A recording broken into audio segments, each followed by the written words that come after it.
It's extra drama for book number 51, Against the Odds.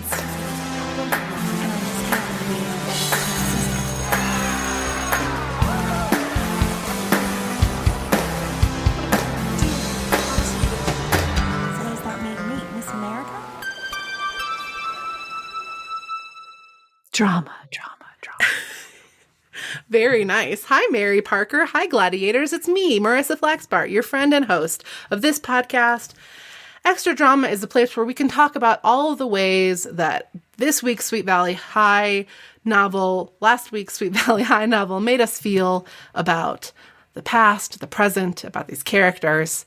Mm-hmm. Mary, how do you feel about what was presented to us in Against the Odds? Oh my gosh. I feel that I'm even more frightened of teenagers than I was before, which is really saying something because they were never my favorite.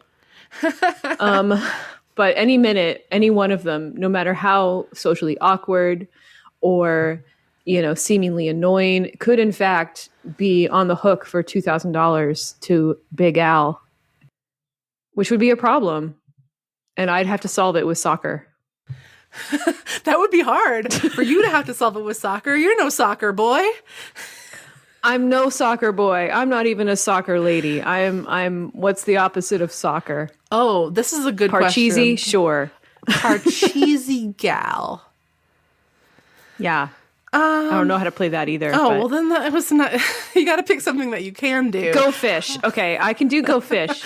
If it was all on the line in a game of go fish, and I had to throw that game to save my frenemy Ronnie from Big Al, you know what? I'd do it because it's just a game. I think that's really beautiful.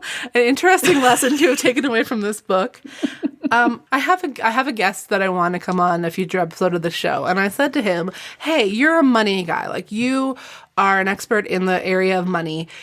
I should find a book that's about money and have you be the guest on that one. And then I read this book and I was like, shit, whoops. I'm thrilled that Mary is reading this book with me. And this is going to be a great start to season 6. But this is the most money book I can think of. There's the class conflict. Well, I don't know, though, because in the future, go back and listen to the original episode that we just did, guys.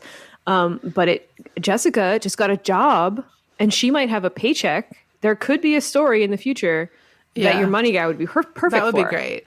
But it's just like... I would suspect that Jessica will get into money troubles. Oh, no. There's definitely going to be more money. But I was just like, this book deals with a lot of different money things that are themes of Sweet Valley High and then some.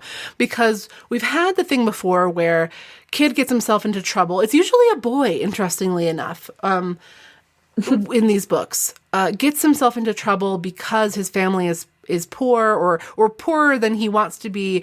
Poor, I don't know, just like has less money than the rich kids in Sweet Valley. Relatable situation.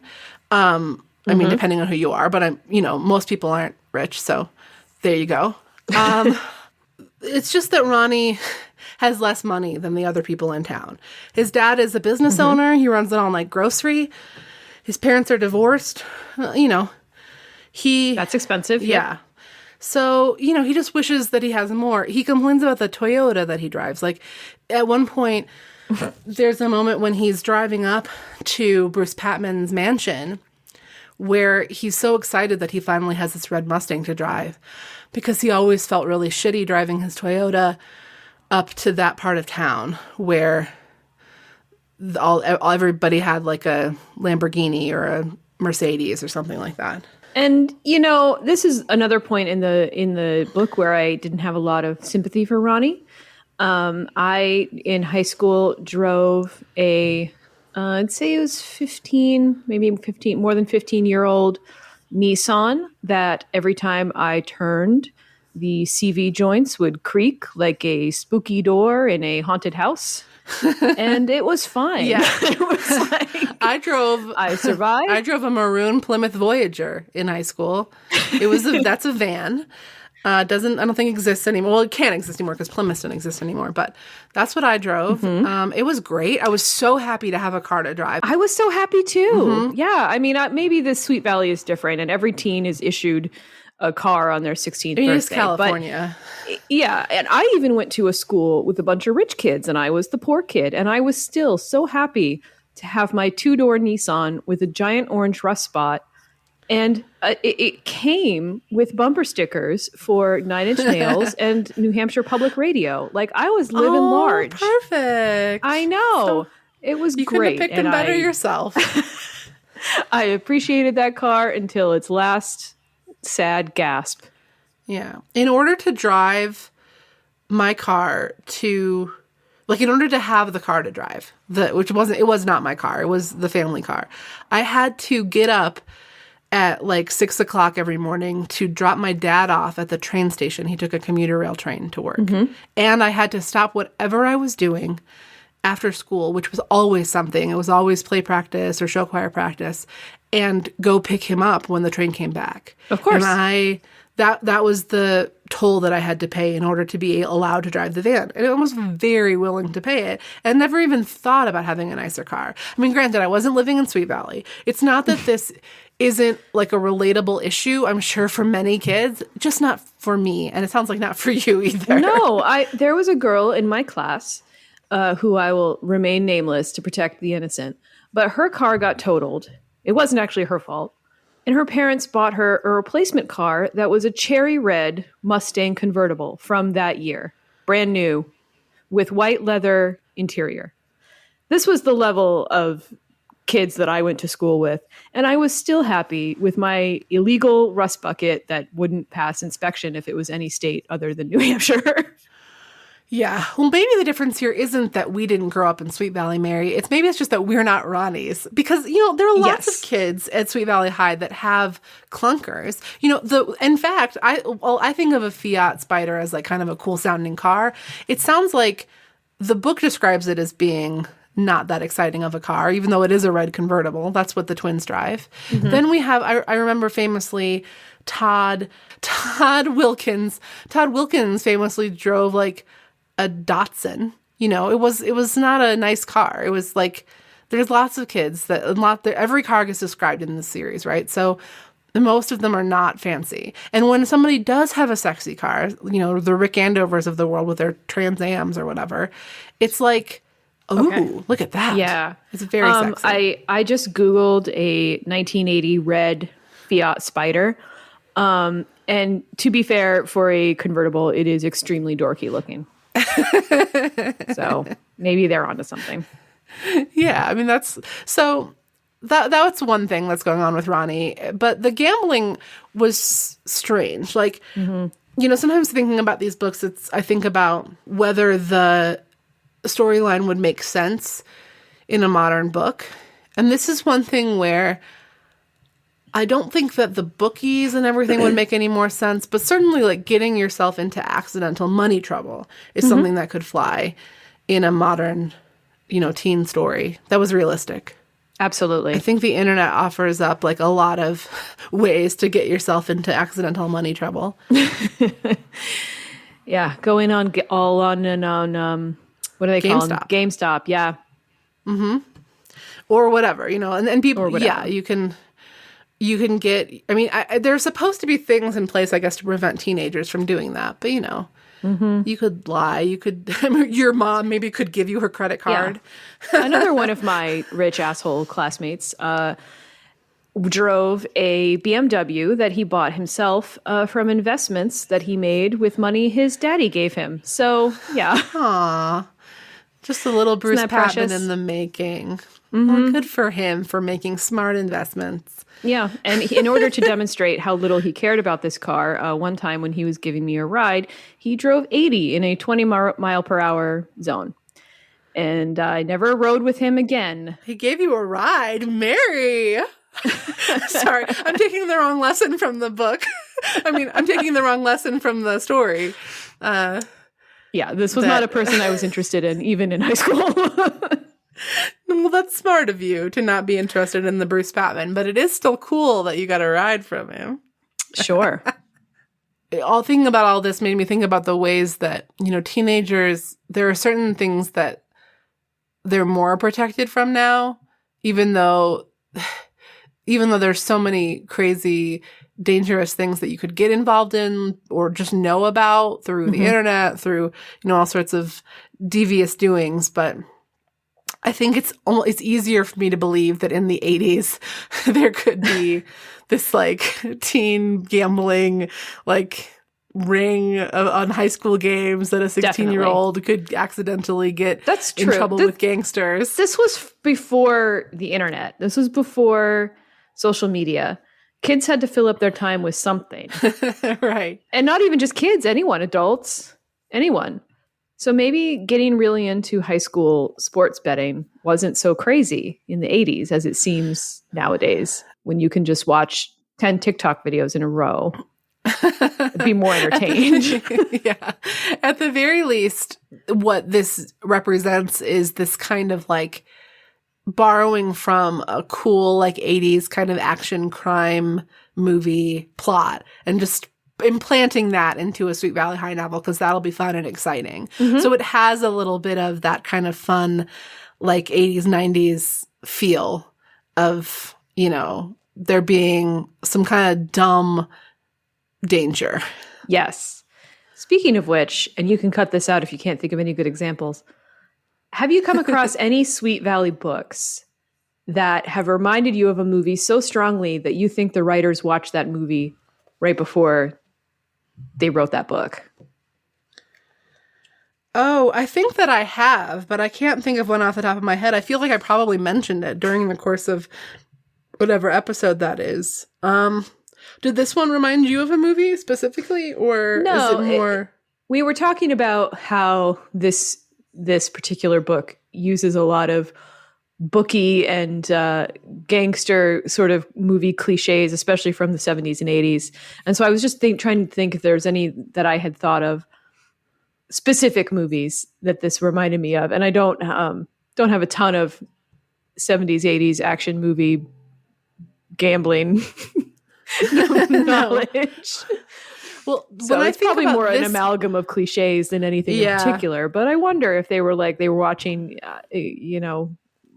Bugsy or whatever, and it gave them the idea for this book. I think that movie came out later, but you know what I mean. Yeah. I mean, this book makes me think of kind of like Sylvester Stallone, Kurt Russell, kind of like Charles car Bronson. chases and car chases and like dirty rooms and like, you know, in the movie version of this book, the 80s movie version of this book, you know, Ronnie seems scrawny, but then when his shirt gets ripped up by Max, you can see that he's got like bulging muscles.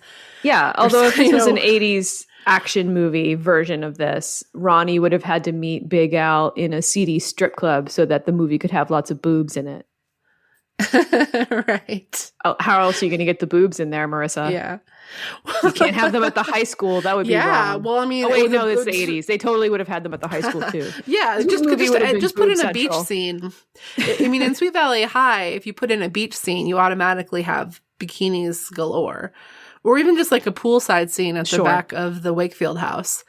Yeah. But no, this is maybe the reason why I'm thinking about all these action movies in this book is that this book is a little bit more, I guess we'll say, stereotypically masculine of a book than these often are. They're more male characters and they're dealing with sports and gambling. I mean, even the story plot is like a business plot, which there's no again, real I don't romantic think subplot to this story.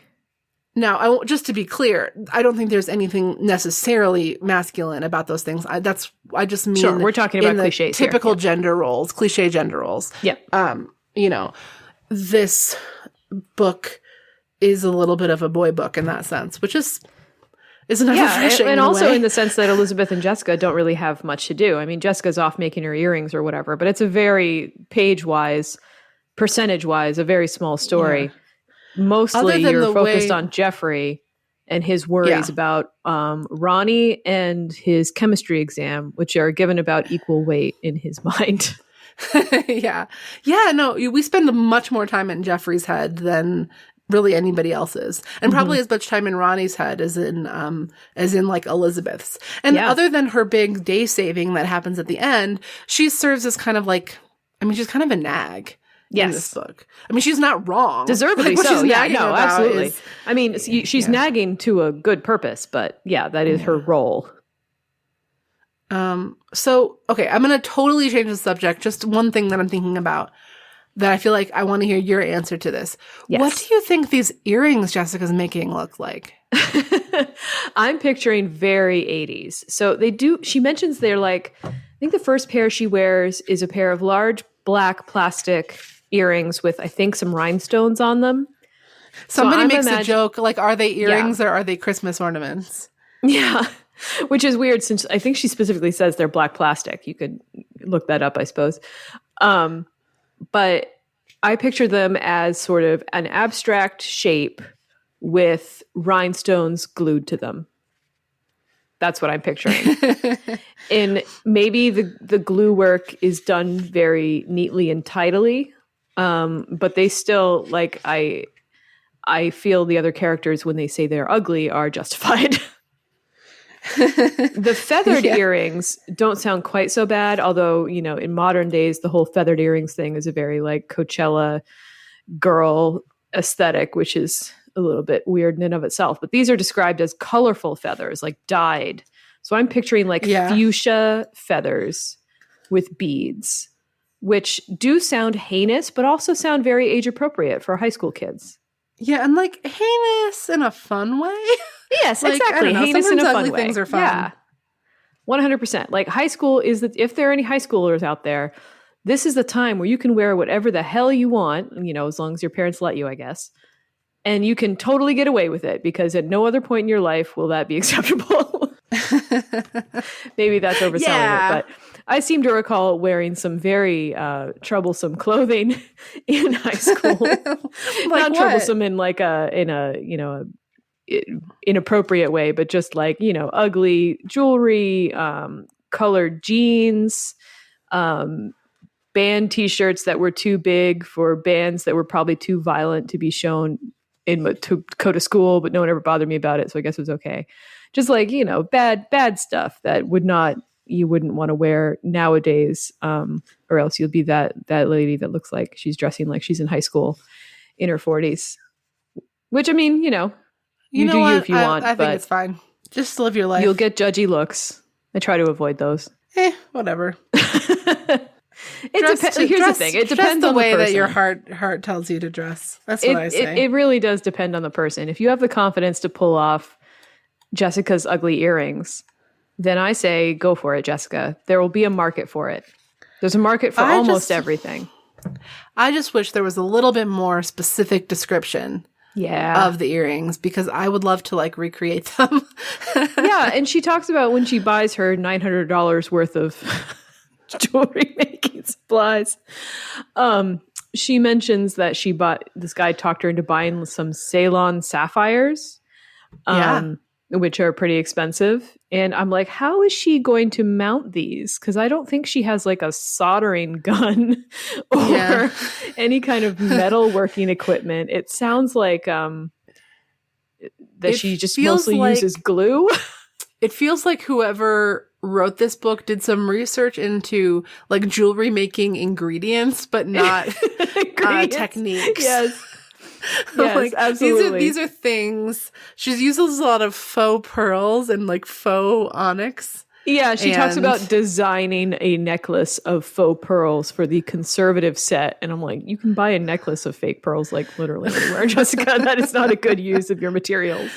Oh, Jessica. I really, I want to give her credit for her creativity and her business acumen. She shows a lot more like... It is really a shame, though, because this whole debacle with the credit card and, losing the endorsement of this store probably means that Jessica's going to give up on jewelry making when it sounds like she had some good ideas, but she's, young and so just needs time. Exciting.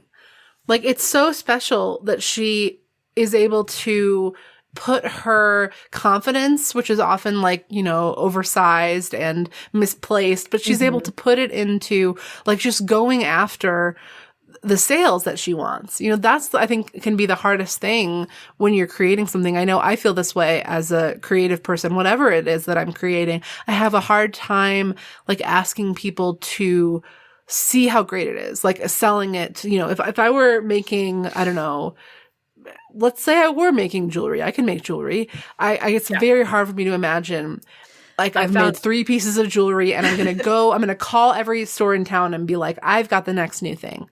you've got to check it out. Yeah. I found the passage I was talking about where even Elizabeth admits that they're not that bad. So as the three girls walked towards them, Elizabeth looked at the earrings.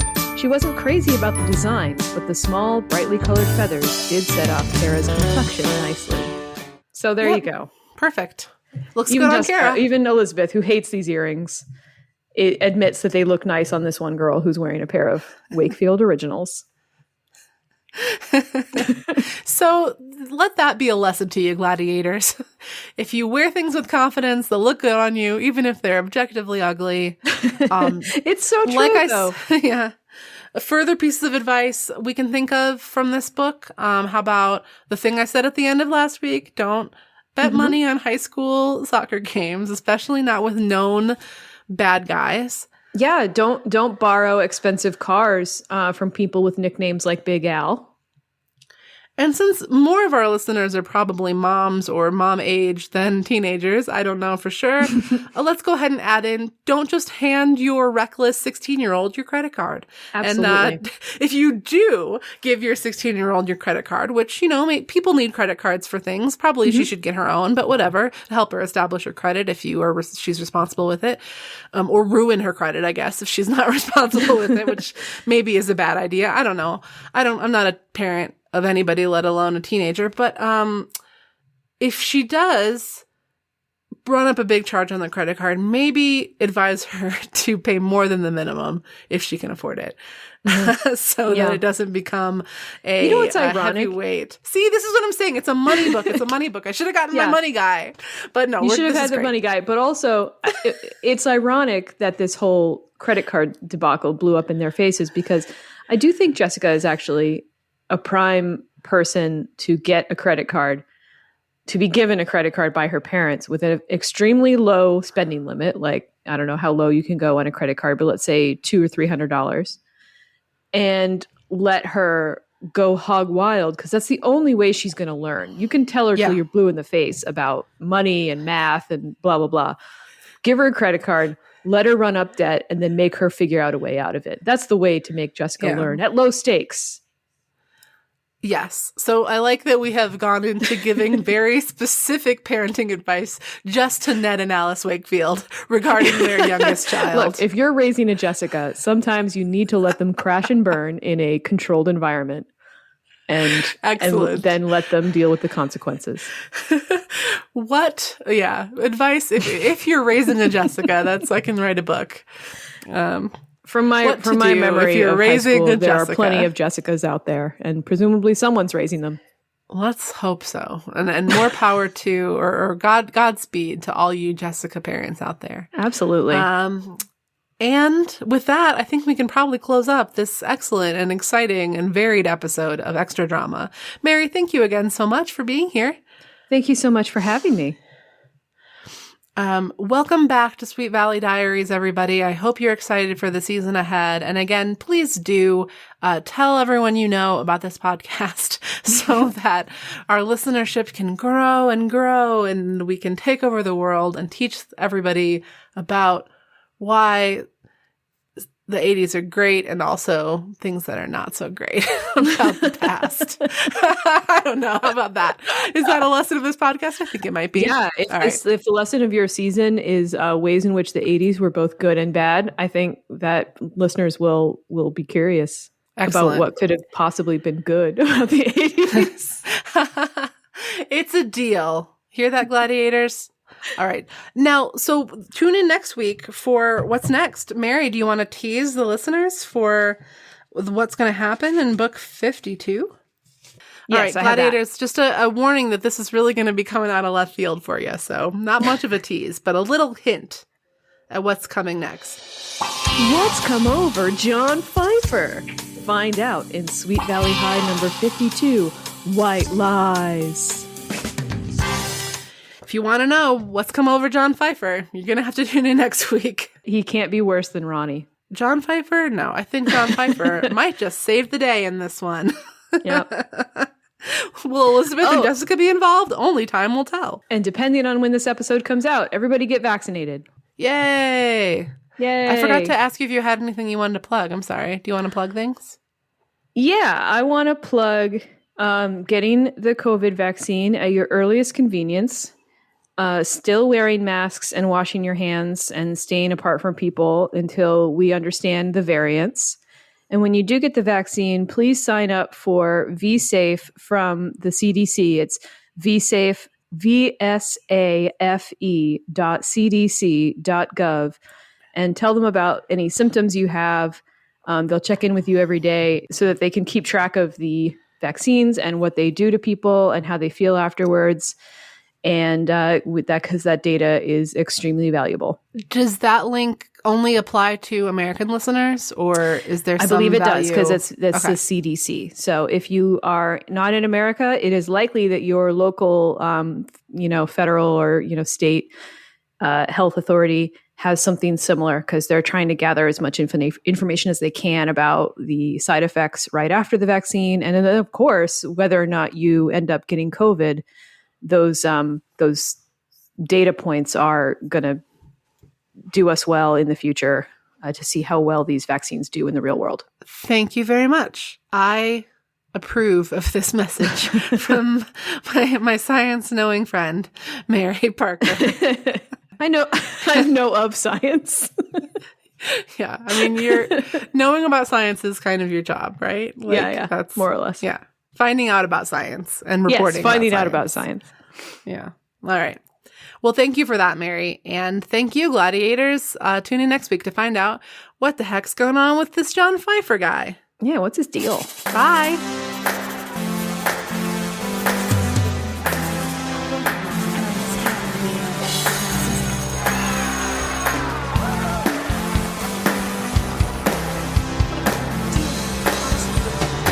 So does that mean meet Miss America? Oh my gosh. Todd. Elizabeth's Todd? Yeah. I don't remember his last name. This is Todd. weird. Elizabeth's Todd. Todd Wilkins. Oh my God. I'm definitely deleting that. That's embarrassing. My favorite man. Okay. Todd, he's a little canceled, but whatever.